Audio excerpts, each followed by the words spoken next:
திருப்பதி ஏழுமலையானோட கண்கள் ஏன் மூடப்பட்டிருக்குன்னு தெரியுமா? திருப்பதி பெருமாளோட கண்களுக்கு மிகுந்த தெய்வீக ஆற்றல் இருப்பதாக நம்பப்படுது.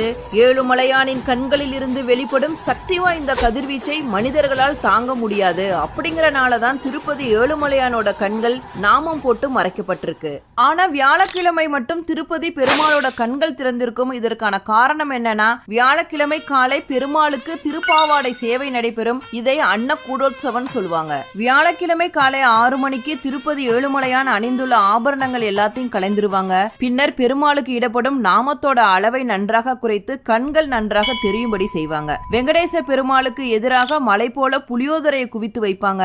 இந்த புளியோதரையை நேராக கருவறையில் உள்ள பெருமாளுக்கு நிவேதனமா படைப்பாங்க. வியாழக்கிழமை அபிஷேகத்தின் போது திருப்பதி ஏழுமலையான் தன்னுடைய 3வது கண்ணை திறக்கிறார் அப்படிங்கிறது ஐதீகம். வியாழக்கிழமை அன்று திருப்பதி ஏழுமலையானோட கண்களை பக்தர்கள் நன்றாக தரிசனம் செய்ய முடியும்.